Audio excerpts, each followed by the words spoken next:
안녕하세요. 임현정입니다. 네, 자기암시 공식. 첫째, 나에게는 뚜렷한 삶의 목표가 있으며 나에게 그것을 달성할 능력이 있다는 것을 알고 있다. 나는 그 목표를 달성하기 위해 끊임없이 노력할 것이며 이 자리에서 그것을 약속한다. 둘째, 나는 내 마음을 지배하고 있는 생각들이 언젠가 외부적인 행동으로 표출되어 눈앞에 현실로 나타날 것임을 알고 있다. 따라서 나는 날마다 30분씩 장차 내가 되고자 하는 사람을 생각하는 일에 내 생각을 집중시킬 것이며 그럼으로써 내 마음속에 그 사람의 모습이 뚜렷이 그려지도록 할 것이다. 셋째, 나는 자기암시 원칙을 통해 마음속에 내재된 모든 욕망을 달성해줄 표현선을 찾게 될 것임을 확신한다. 그러므로 나는 날마다 10분씩 나 자신에게 자신감을 갖도록 요구할 것이다. 넷째, 나는 내 삶의 주된 목표를 종이에 분명하게 적었으며 그것을 달성할 자신감이 생길 때까지 도전을 멈추지 않을 것이다. 다섯째, 나는 어떠한 재산이나 지위도 진실과 정의에 기초하지 않으면 오래 지속될 수 없다는 것을 잘 알고 있으며 성공에 영향을 주지 않는 어떠한 행동도 하지 않을 것이다. 나는 나의 힘과 나를 도와줄 다른 사람들의 힘을 나에게 끌어들임으로써 성공할 것이다. 또한 나는 기꺼이 다른 사람들을 위해 일할 의사가 있으므로 그들에게도 나를 위해 일하도록 설득할 것이다. 나는 다른 사람들을 향한 부정적인 태도가 나에게 결코 성공을 가져다 주지 않는다는 것을 알기 때문에 모든 사람들에 대한 사랑을 키움으로써 내 속의 모든 증오와 시기, 부러움, 이기심과 냉소를 없앨 것이다. 나는 이 공식을 따르기로 서명하고 이것을 암기하며 신념 속에서 하루에 한 번씩 큰 소리로 읽을 것이다. 그러면 이것은 점점 내 생각과 행동에 영향을 주어 나는 자신감 있고 성공적인 사람이 될 것이다. 성공 비결의 6단계. 제1단계, 자신이 벌고자 하는 금액을 한 푼도 어김없이 정확하게 머릿속에 주입시켜라. 막연히 돈을 많이 갖고 싶다라는 단순한 소망만으로는 절대로 아무것도 가질 수 없다. 자신이 원하는 돈의 액수를 정확히 파악하여 늘 염두에 두고 있어야 한다. 제2단계, 목표라는 돈을 벌기 위해 어떠한 대가를 치르거나 희생도 감내할 수 있는지 확실히 결정한다. 제3단계, 자신이 목표로 하는 금액의 돈을 정확히 언제 달성할 것인지 그 구체적인 날짜를 설정한다. 제4단계, 목표 달성을 위한 구체적인 계획을 세워 즉시 행동으로 옮긴다. 이때 실천 준비가 여의치 않아도 상관없다. 당장 계획을 실천에 옮기는 것이 가장 중요하다. 제5단계, 자신이 목표로 하는 정확한 금액, 구체적인 목표 달성 날짜, 목표 달성을 위해 기꺼이 감내할 수 있는 희생, 구체적인 실천 계획 등을 간결하고 명확한 글로 정리하여 항상 볼 수 있는 곳에 둔다. 제6단계, 그 메모를 매일 잠자리에 들기 직전과 아침에 일어난 직후 등 하루에 최소한 2번 이상 큰 소리로 읽으며 성공 의지를 불태운다. 자신의 꿈이 담긴 메모를 읽으며 자신이 설정한 목표가 이미 달성됐다고 생각해야 하면 물론이고 굳게 확신해야 한다. 부자가 되기 위해서는 위의 6단계에 기술된 모든 사항을 철저히 이행해야 한다. 그 중에서도 특히 제6단계의 준수사항이 가장 중요하다. 사실 아직 목표라는 돈도 벌지 못했는데 이미 성취한 것처럼 생각하고 행동을 하는 주문은 말도 안 된다고 불평할지도 모른다. 하지만 바로 여기서 가슴속에 뜨거운 열망이 대두될 필요성이 있는 것이다. 만약 부자가 되고자 하는 간절한 소망이 자신의 온 정신을 지배할 정도로 강하고 오랫동안 지속될 수만 있다면 목표 성취에 대한 자기 확신이 조금도 어렵지 않을 것이다. 왜냐하면 부자가 되겠다는 단 하나의 목표가 있고 성취에 대한 확고한 결의가 있는 한 성공에 대한 자기 확신은 당연한 것이기 때문이다. 당연한 것이기 때문이다. 네. AI 사피엔스. AI 사피엔스가 점점 재미있습니다. 점점 흥미를 더해가고 있습니다. 자, AI 사피엔스 리걸테크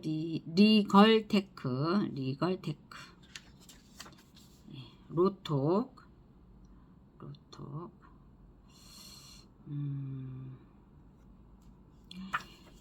디지털 전환을 넘어 메타 정부, 메타 개인을 정의하자.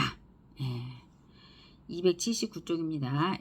디지털 전환을 넘어 메타 정부, 메타 개인을 정의하자. 행정 업무도 AI가 대체할 가능성이 높은 영역이다. 이미 우리나라 국세청도 수입, 소비, 기부금 등을 입력하면 연말정산 공제 세액을 계산해주는 프로그램을 국민들에게 제공한다. 물론 아직 AI를 적용한 건 아니다. 신분증도 이제는 모바일 시대이다. 스마트폰에 안면 인식 프로그램을 담아 주민등록증이나 운전면허증이 없더라도 폰으로 나를 입증하고 비행기에 타고 내릴 수 있다. 신분증이 없어도 신체의 일부인 스마트폰으로 나를 증명할 수 있는 시대이다. 얼마 전 인천공항에 갔는데 스마트 패스라는 서비스가 생겼다. 다른 사람들은 출국 심사를 위해 30분 이상 줄을 서야 했는데 이 앱을 미리 다운받은 사람들은 스마트 패스. 네. 안면 인식만 하고는 쓱 들어갔다. 공항에서 정맥 인식을 활용한 자동 입장이나 지문 인식을 통한 출입국 처리는 이미 익숙해졌는데도 또 한 단계 진화한 것이다. 조금만 더 지나면 자신의 바이오 데이터를 미리 제공한 사람들은 훨씬 빠르게 공항이나 관공서를 이용할 것 같다. 지금까지 개인이라는 존재를 증명하기 위해 생물학적 존재인 나와 카드 형태의 신분증을 활용했다면 이제는 생물학적 존재인 나에다가 인공장기인 스마트폰과 디지털 데이터를 추가해 정의하는 것이 더 보편적인 시대가 되었다. 물론 부작용이 우려된다. 사생활 침해, 공권력이 모든 정보를 장악하는 빅브라더 사회 등 과거부터 디지털 사회에 대해 이런 비판은 언론 기사는 물론이고 소설이나 영화에서도 자주 등장했다. 디지털 부작용이 얼마나 나쁜 사회를 만드는지 다양하게 보여주었다. 그런데 실제 디지털 사회의 구현이 시작되면서는 오히려 그런 부작용에 대한 염려가 줄어들고 있다. 그 이유는 스마트폰의 활용이 보편화되면서 누구나 증거를 채집할 수 있고 소위 나쁜 짓을 강요하는 조직이나 권력자에게 개인이 방어할 수 있는 수단이 생겼기 때문이다. 모든 정보를 장악하고 그걸 활용해 나쁜 짓을 하려면 엄청나게 많은 사람이 협력해야 하는데 디지털 사회에서는 그런 조직적 범죄가 점점 어려워지고 있다. 모두가 체감하는 현상이다. 부작용만 잘 막아낼 수 있다면 법률, 행정, 출입국 등 정부에서 제공하는 다양한 서비스들을 과거보다 훨씬 낮은 비용으로 훨씬 편리하게 이용할 수 있다. 한번 생각해보자. 그동안 많은 행정 서비스들이 다양한 디지털 도구를 통해 개선되었고 우리의 삶 속에 녹아들었다. 이제는 당연한 서비스들이 되었다. 굳이 시간을 내어 주민센터를 방문해 각종 증명서를 발급받고 또 그것을 들고 어디론가 뛰어가 마음 졸이며 제출해야 했던 그때 그 시절이 그리우신가요? 아마 아무도 그때로 돌아가고 싶지 않을 것이다. 특히 디지털 세대는 기억에도 없을 것이다. 일상의 행정 서비스는 산수와 같아서 개선된다고 해도 편리성을 잘 인지하지 못하고 곧바로 당연한 것이 된다. 우리는 20년 동안 다양한 디지털 행정 서비스를 개발해 적극 활용해왔다. 그 덕분에 다른 어느 나라보다 발전된 디지털 정보를 보유하게 되었다. 그 기간 동안 수많은 부작용이 있을 것이라는 비판과 지적도 슬기롭게 잘 극복해왔다. 이제는 다음 세대를 준비해야 한다. 디지털 전환을 넘어 메타 정부와 메타 개인을 정의하고 이를 바탕으로 다양한 행정 서비스를 만들어 앞서가야 한다. 정부가 서비스를 정의하려면 국민에 대한 정의가 우선이다. 우리는 이제 어떤 존재인가? 스마트폰과 개인정보는 어떤 의미일까? 이런 기본적인 것들부터 공감대가 형성되어야 한다. 아마도 60대 이상인 세대와 디지털 세대는 이 국민에 대한 정의부터 간극이 매우 클 것이다. 다양한 세대가 함께 공감하고 소통해야 국가의 행정 서비스도 달라질 수 있다. 우리는 지난 20년간 디지털 전환으로 인한 효율 증대와 비용 절감을 충분히 경험했다. 모든 정당이 서비스는 더 좋게 그러나 비용은 더 적게를 강조한다. 그래서 작은 정부, 효율적인 정부 실현을 내세운다. 그렇다면 디지털 전환에 이은 메타 정부의 실현, AI 기반의 디지털 서비스를 강화 등이 필수이다. 미리미리 투자하고 준비해야 한다. 이제는 선진국의 것을 무조건 베끼는 시대가 아니라 앞서가야 하는 시대이다. 그러고 보니 여기에도 AI가 중심에 있다. AI. 전 세계에 유례없는 대규모 건강검진 데이터는 헬스케어 비즈니스의 노다지다. 노다지. 디지털 전환으로 가장 많이 달라지는 것 중에 하나가 바로 헬스케어이다. 코로나가 극심하던 시기 비대면 진료 서비스가 크게 발전했고 AI 닥터의 사용 범위도 넓어졌다. 중국에서는 얼굴 사진을 찍으면 AI가 진단하고 처방약도 자판기처럼 즉시 제공되는 무인 의료 시스템이 등장했다. 코로나 여파로 의료진이 턱없이 부족해지면서 안 쓸 수가 없었던 것이다. AI가 영상 자료를 판독하는 능력도 엄청나게 좋아졌다. 물론 영상 자료를 만들어내는 기기들도 기술 발전으로 해상도가 크게 높아졌다. 생성형 AI 기술까지 도입되면 이제는 사람보다 더 나은 영상 분석 능력을 가질 것이 분명하다. 사실 디지털 전환을 하면서 영상 분석 분야가 빠르게 발전했다. 인도에 있는 영상 판독 전문 의사들이 플랫폼 기업을 세우고 미국의 각 병원에서 올라오는 영상 자료들을 빠른 시간 내에 판독해서 알려주는 서비스로 큰 돈을 벌었다. 그런데 생성형 AI의 도입으로 이제 그 회사의 인원과 비용을 대폭 줄일 수 있게 되었다. 헬스케어도 메타 인더스트리로 진화 중이다. 융합을 위한 협업이 새로운 비즈니스의 기회를 만든다. 2024년 CES에서 가장 주목받았던 핵심 주제 중 하나가 바로 디지털 헬스케어였다. 거의 30%의 전시 참여 기업들이 헬스케어 관련 기술을 들고 나왔을 정도이다. 그만큼 디지털 헬스케어는 성장 가능성이 무궁무진한 신사업이다. 헬스케어 분야는 대표적인 급성장 산업이다. 최근 테슬라를 제치고 시총 세계 10위에 오른 일라이 릴리는 비만 치료제 하나로 그 위치에 오른 헬스케어 기업이다. 유럽 시총 2위에 오른 기업은 100년의 역사를 가진 덴마크 제약회사 노보노디스크이다. 역시 비만 치료제 위고비 하나로 글로벌 톱 메디컬 기업에 등극했다. 그만큼 건강에 대한 인류의 욕구는 폭발적으로 증가하고 있다. 디지털 헬스케어 분야에 엄청나게 많은 스타트업들이 뛰어든 것도 같은 이유이다. 대기업들도 마찬가지이다. 이제 기술은 충분히 무르익었으니 모두 헬스케어 같은 새로운 가능성에 도전을 시작한 것이다. 24년 1월 성균관대 의과대학팀이 미래병동 디자인을 목표로 CES를 참관하면서 디지털 헬스케어 관련 기술 탐색에 나섰다. 거의 모든 관련 기업들을 탐방하고 내린 결론은 이제 상상만 해왔던 최고의 미래병동 시스템이 기술적으로 충분히 가능하다는 것이었다. 환자가 병상에 누워있기만 해도 거의 모든 바이오 데이터의 측정이 가능하다. 그리고 잠을 잘 때나 아플 때 몸을 움직이기 힘들 때도 도움받을 수 있는 여러 가지 서비스들이 이미 개발되었다. 문제는 이들을 융합해 하나의 서비스로 완성하는 것이다. 쉬운 일이 아니다. 정말 창의적인 아이디어와 다양한 기업 간의 협업이 필요한 일이다. 기존 상품을 의료용으로 전환하기 위해 규제 기관에 문을 두드리는 것도 필요하다. 그러기 위해서는 의료진의 주도적 참여가 매우 중요하다. 미래병동 디자인을 담당한 의대 교수님과 CES의 삼성전자관을 둘러보고 있었는데 마침 삼성이 만든 귀여운 로봇 볼리가 전시되어 시범 서비스를 선보이고 있었다. 저는 참 귀여운 놈이네. 근데 집에서는 뭘 시키지 하며 보고 있었는데 이 교수는 관점이 달랐다. 병원에 입원한 환자에게 딱이라고 한다. 무슨 이유인지 물어보았다. 입원 환자는 늘 심심하다는 것이다. 그래서 TV를 즐겨 보는데 환자인 만큼 고정된 위치에 TV를 오래 보기는 쉽지 않다는 것이다. 또 불편한 부위에 따라 고정된 TV는 아예 못 보는 환자도 있다. 그런데 볼리는 빔 프로젝터로 벽이든 천장이든 어디든 원하는 곳에다 영상을 쏴주는 기능이 있다. 그것도 음성 인식으로 조정이 가능하다. 움직이기 힘든 환자가 앞 벽에 쏴줘, 천장에 쏴줘, 옆 벽에다가 쏴줘 하고 명령만 하면 된다. 생각이 기발하다.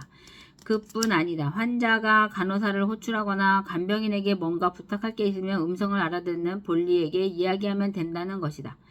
앱 하나만 더하면 미래 병원의 귀여운 도움이 메디 볼리가 될 수 있다. 사실 병원이 가장 고민하는 문제 중 하나가 환자와 간호사의 커뮤니케이션을 효율적, 효과적으로 개선하는 것이다. 거동이 불편한 환자가 호출벨을 눌러서 간호사를 부른 후에 물 좀 주세요 하고 부탁한다. 그러면 간호사는 다시 돌아가서 물을 가져온다. 이를 2번 하는 것이다. 그것만 해결해도 엄청난 변화라는 것이다. 로봇 볼리라면 해결이 가능하다면 느낌이 확 왔다고 한다. 그렇다. 현장에서 디자인 아이디어가 나온 것이다. 관점의 변화가 정말 중요하다는 걸 깨닫는 순간이었다. 전문 분야에 몸담은 사람은 기술을 이렇게 봐야 한다. 그래서 새로운 경험을 제공할 수 있고 새로운 비즈니스의 기회를 만들어낼 수 있다. 융합을 위한 협업이 얼마나 중요한지를 보여주는 사례이다. 우리에겐 세계 유일의 대규모 국민건강검진 데이터가 있다. 이미 디지털 헬스케어는 분야별로 수준 높은 기술 발전을 이뤘다. 손목에 차는 웨어러블 워치 하나로 운동량, 혈압, 맥박, 체온, 수면 상태 등 다양한 바이오 데이터를 측정하는 건 이제 기본이 되었다. 생성형 AI의 등장으로 의료와 관련된 수많은 데이터를 학습한 AI 의료 서비스 개발도 탄력을 받고 있다. 세계 최고 기업인 애플은 애플워치를 통해 축적한 데이터를 기반으로 AI 헬스케어 서비스인 쿼츠를 개발하겠다고 선언했다. 쿼츠. 세계 1등 애플의 첫 생성형 AI 서비스가 헬스케어라는 건 주목할 만하다. 그만큼 해볼 만한 게 많다는 뜻이다. 나도 갤럭시 워치 6를 사용하고 있는데 걸음수, 걸은 시간, 운동량, 체중 및 체성분, 스트레스 수준, 수면 중 혈중산소, 수면 점수, 혈압 등 측정하지 못하는 게 거의 없다. 이렇게 모은 데이터로 생성형 AI를 학습시킨 후 앱을 개발해 개인 맞춤형 헬스케어 서비스를 시작한다면 어떨까? 무한한 가능성을 예상할 수 있다. 이미 수면 코칭 서비스를 하고 있는데 제법 재밌다. 특히 요즘 MZ세대는 건강과 몸 만들기에 유난히 관심이 높다. 큰 인기를 얻을 수 있다. 허가가 복잡한 의료 비즈니스도 아니다. 일반인에게 적용하기도 좋고 당연히 비즈니스 모델로도 괜찮다. 생성형 AI 기술에 대한 축적이 부족한 애플로서는 제일 먼저 시도하기 딱 좋은 아이템이다. 그렇다면 삼성전자는 어떨까?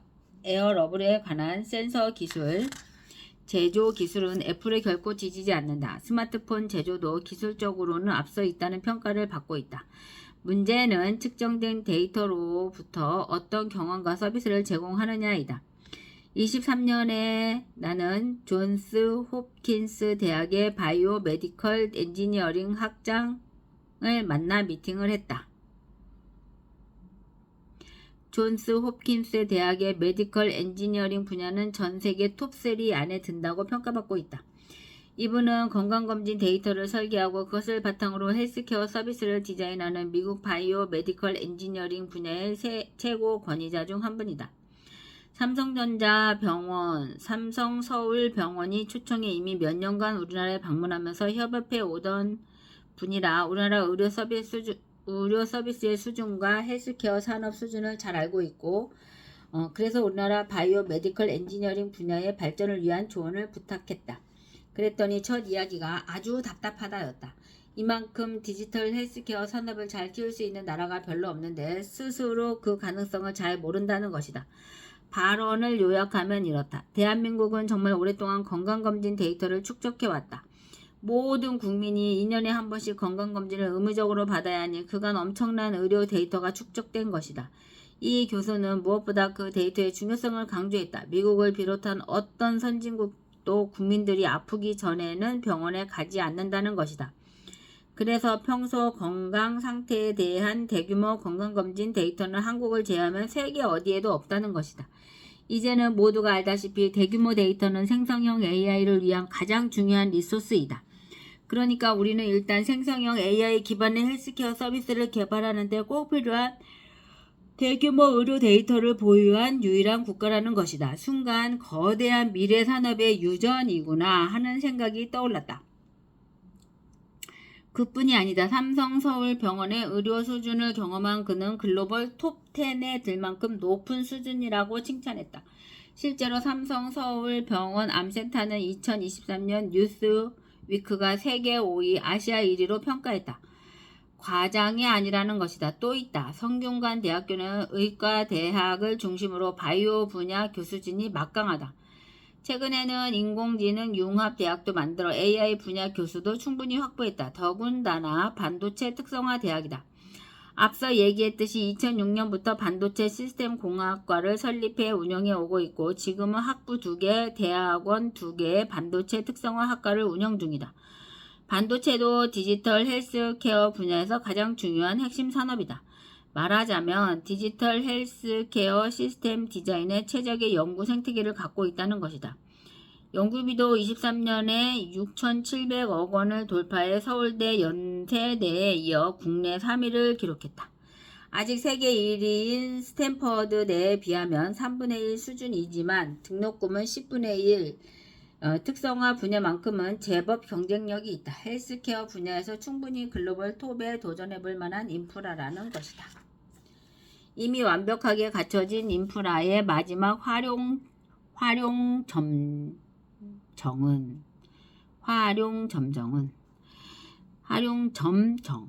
마지막 퍼즐은 삼성전자라고 했다. 세계 최고의 웨어러블 디바이스 제조 기술을 가진 전자 회사가 한국에 있다. 그것도 삼성 서울 병원과 성균관대 패밀리 기업이다.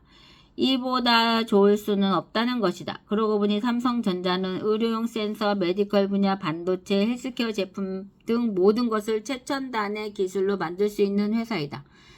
그런데 세계 어디에도 없을 이 좋은 조건을 가지고 있는 나라가 왜 이 엄청난 미래 황금시장에 도전하지 않느냐 하는 것이다. 듣고 보니 아주 답답하다. 하실만하다. 왜 우리는 협력하지 못할까? 앞서 얘기했듯 우리는 선진국만 바라보며 추격해왔다. 병원은 병원대로, 대학은 대학대로, 회사는 회사대로 선진국에서 무엇을 하는지 각자 벤치마킹하고 각자 최선을 다해 따라하고 있었다. 그래서 우리가 힘을 합칠 때 어떤 가능성이 있는지는 생각하지 못했던 것이다. 아니, 힘을 합쳐 새로운 걸 만들어 보려고 해도 어떻게 해야 할지 몰랐다고 하는 게 맞다. 한 번도 세상에 없는 것을 만들어 보지 못했었다. 바로 개도국 관성이다. 선진국을 따라하느라 바빴던 우리는 스스로 새로운 걸 창조하는 데 익숙하지 못하다. 그런 것이 가능하리라고는 생각도 못했다. 그것이 우리의 시야를 막고 있었다. 누군가는 세계를 리드할 혁신을 시작해야 한다. 처음은 어렵지만 익숙해지면 우리는 누구보다 빨리 잘할 수 있다. 인프라가 잘 갖춰져 있다면 더더욱 글로벌 톱에 도전할 만하다. 해외 협력도 가능성이 크다. 존스 홉킨스대 학장님은 우리나라 건강검진 데이터라면 전 세계 어느 나라든 관심이 클 것이고 함께 개발하자고 제안하는 곳도 많을 것이라고 했다. 그런데 아이러니하게도 의료 데이터와 관련해 규제가 가장 많은 나라 중 하나가 대한민국이다. 이 데이터의 가능성을 찾는 연구부터 철저히 막아놓은 것이다. 이것이 우리의 사회적 관성, 미래에 대한 세계관의 민낯이다. 지난 100년간의 혁신을 리드해온 국가가 하는 것만 보고 배우고 열심히 따라하면 되는 것일까? 이제는 그들이 완성한 걸 따라할 때가 아니라 그들이 미래를 준비하는 방식을 따라할 때이다. 그들이 혁신을 어떻게 준비하고 어떻게 핵심 요소들을 융합하고 새로운 걸 만들기 위해 어떻게 협업하는지 그걸 제대로 보고 배울 차례이다. 우리는 요즘 세계에서 가장 좋다는 대한민국 공공의료 서비스를 칭찬하면서도 한편으로는 매우 불안해하는 중이다. 지방에서는 의사 구하기가 하늘의 별 따기고 응급 의료 서비스가 부족해서 이 병원 저 병원 떠돌다 사망하기도 한다. 물론 의사와 병원을 확충하면 되겠지만 돈이 많이 드는 일이다. 저항도 거세다. 의대 정원 2,000명 늘리겠다는 정부 발표에 의사들은 파업 중이다. 의사 수가 늘어난다고 해도 문제가 다 해결되는 건 아니다. 지금도 의료보험료가 높다고 다들 힘들어하는데 앞으로 의사가 더 늘어난다면 보험료는 당연히 더 올라갈 것이다. 미래에도 같은 방식으로 이 좋은 시스템 계속 유지할 수 있을까? 어림없는 일이다. 그렇다면 서비스는 더 좋아지고 비용은 더 줄일 방법은 무엇일까? 바로 AI 기반의 디지털 헬스케어 서비스 확대가 유일한 대안이다. 그래서 전 세계가 이 기술을 개발하는 데 몰두하고 있는 것이다. 세계적인 혁신 산업을 리드하는 미국의 행보는 더욱 그렇다. 인류의 가장 큰 욕망, 건강하게 오래 살고자 하는 바람을 이루어지는 시스템이다. 95%의 정확도를 보이는 AI 진단. 캐나다의 클릭 연구소에서는 23년 당뇨병 환자 1만 5천 명의 목소리를 녹음하고 이걸 분석해 당뇨병 진단 앱을 개발했다. 당뇨 환자의 음성에만 있는 특별한 패턴을 분석해 AI로 학습한 후 목소리로 당뇨를 진단하는 방식인데 실제 실험에서 86%의 정확도를 보였다고 발표했다. 체혈을 통한 당뇨 진단 정확도가 92%라고 하니 이 정도면 꽤 훌륭한 정확도라고 할 수 있다. 단순히 앱을 내려받아 말만 하면 되는 방식이니까 병원을 방문해 체열하고 그걸 분석하는 방식보다 훨씬 편리하고 무엇보다 경제적이다. 실제로 캐나다는 의료 서비스가 무료인 대신 환자의 증상이 심해지기 전에는 2차 병원에 갈 수 없다. 가정의가 보내준다고 해도 2차 병원이 부족해 몇 달씩 기다려야 한다. 그 사이에 중증 환자가 되기 십상이다. 그런데 대부분의 병은 조기에 발견하면 약물치료와 식이요법, 운동 등을 통해 어느 정도 관리가 가능하다. 그렇다면 혈액 검사보다 손쉬운 이 당뇨 진단 앱은 큰 도움이 될 수 있다. 맞다. 그래서 AI는 헬스케어에 매우 획기적인 변화를 가져올 수 있다고 이야기하는 것이다. 당뇨뿐이겠는가? 발병했을 때 목소리의 변화를 가져올 수 있는 후두암, 구강암 등은 물론이고 뇌출혈, 뇌경색 등 뇌혈관 질환 등의 진단에도 활용이 가능할 것으로 보인다. 물론 충분한 데이터를 확보하고 그 데이터로 AI를 학습시키고 개발하는 과정이 필요하겠지만 향후 비용 절감 효과를 생각하면 충분히 투자 가치가 있는 사업 아이템이다. 더구나 우리에게는 엄청난 의료 데이터가 이미 존재한다. 꼭 음성이 아니더라도 다양한 데이터 분석을 통해 더 정확한 진단 프로그램을 개발할 수 있다. 이미 녹내장, 백내장 등 안구의 정밀 이미지를 분석해서 AI로 진단하는 프로그램들은 95%를 넘는 정확도를 보인다는 논문들이 쏙쏙 발표되고 있고 상용화에 박차를 가하는 중이다. 감기에 대한 진단도 마찬가지이다. 동네마다 친절한 AI 닥터가 배치되었다고 상상해보자. 이 가정의는 찾아오는 환자의 모든 건강검진 기록을 정확히 숙지하고 있다. 가족력까지도 다 파악하고 있다. 환자가 도전하면 혈압, 체중, 키 등 다양한 바이오 데이터를 측정한다. 지금도 하는 일이다. 환자는 스스로 청진기에 몸을 대고 숨을 들이쉬고 내쉬면서 폐에서 나는 소리나 심장 소리를 AI 닥터에게 들려준다. 눈도 보여주고 혓바닥도 보여준다. 그리고 모든 데이터를 취합해 AI 닥터가 진단한다. 단순 감기나 몸살이면 약과 영양주사 정도를 처방한다. 조금이라도 의심이 가는 다른 병의 증세가 있다면 인간 닥터가 있는 병원을 바로 예약해준다. 이 AI 닥터는 동네마다 배치할 수 있고 직접 차를 타고 산간 오지마을을 방문할 수도 있다. 만나는 환자 수가 많아질수록 데이터도 풍부해져서 갈수록 더 똑똑해진다. 응대도 친절하게 잘해준다. 신뢰가 좀 가나요?